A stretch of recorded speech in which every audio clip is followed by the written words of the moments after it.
Hi, I'm Gavin McDonald. I work for Hootsuite.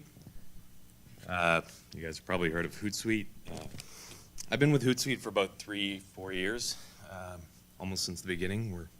You've heard today we're now like 8 million users, 100 million requests a day. It's kind of a big company now. So my talk's called Letting Go.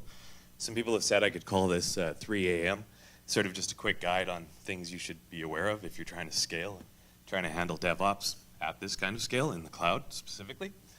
So server names. Server names are important. I'm really good at giving servers silly names, like really silly names. I was building a Puppet server, and it's Puppet, right? So I called it Kermit, and Kermit's a great name for server, but then we didn't implement Puppet. So Kermit was a Nagios server for about 2.5 years, and nobody understood why it was called Kermit. This can be a problem. So just use something simple, like job, number, region, domain.com. That makes a lot of sense to a lot of people, especially at 3 a.m. when you're on your third coffee or third scotch and you're trying to figure this out. So yeah, that kind of takes me to the next step, is inventory management. You're now spinning these machines, and you can use spreadsheets for this for a while, and it'll get you by. Ultimately, you're going to wind up building something or finding something off the shelf to just keep track of what these machines are. It's too much to put in one head, even with nice, nifty names. So that'll get you to attaching a real person to an instance. You know, you build a machine. Jim comes in and says, hey, give me a web server, give me a database. And you build it for him, and 3 weeks later, he's hit by a bus. In 6 months, you don't even remember what that machine's for. You know, which one of these is your production master database? Do you know? I don't. Right? So having a lookup tool for that with some metadata is invaluable. And make it easy. Put an API in front of it.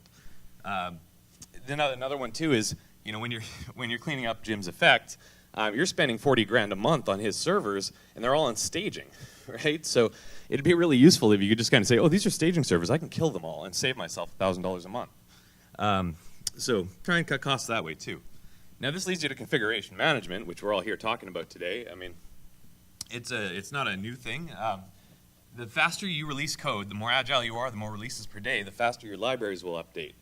And this will hurt. They're going to change a function spec on you. You know, your function signature is going to change. So now you've got to release code and libraries at the same time.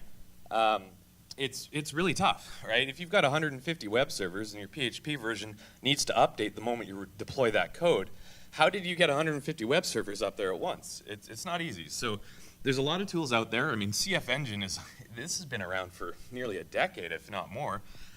So it's not a new problem. It's something that's been solved, and we're just getting better at doing it now. So pick one of these, learn it well, and automate it.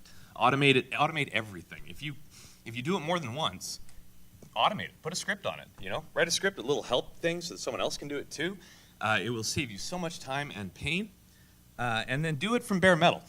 Don't pick like a template. I mean, Mark said earlier, we use AMIs as caching now, not as an actual golden master. When those were golden masters, every time you wanted to do a config change, you had to spin from that master, adjust it, and then commit it back to an AMI. So you get these snowflakes. It's a snowflake factory is what we called it. You're generating these things, and you can never reproduce them, because when you install MySQL 5, and then you go to MySQL 5.1, you've actually created a difference in the machine that you won't get if you just start from 5.1 directly. Yeah. The universe collects entropy. Don't help it, right? Like, really, I can't stress that enough. You will get these balls of mud if you don't just blow them away and start from scratch, which is the final piece, is don't fix it, kill it, right? You can spend 3 hours at 4 a.m. trying to figure out, from 4 till 7 a.m., just before your peak load hits its top, trying to figure out why these TCP packets are being or better yet, why is my replication traffic mangling itself between my primary and primary and secondary databases, and I'm losing all my databases, right? This happened to us on Christmas Eve, actually. Our SQL replication traffic from the master to the slave was getting corrupted, but passing TCP checksums, right? So burn the instance, make them identical. They should be clones of each other, right? Burn the instance, and then when you spin the new instance, it's identical to the last one. If you still have the problem, you might be able to go wake up a developer and say, hey, look, I've completely replicated this environment, and so fix it. In closing, I'll just add, every time I report a problem to somebody else, they say, well, hey, did you try changing this? Is it the same as staging? right? We actually fixed a problem the other day where it was our IP for our production box was blacklisted. By just respinning the instance, it comes up under a new IP, and away we go. And thank you. Is Gordon Kwok around?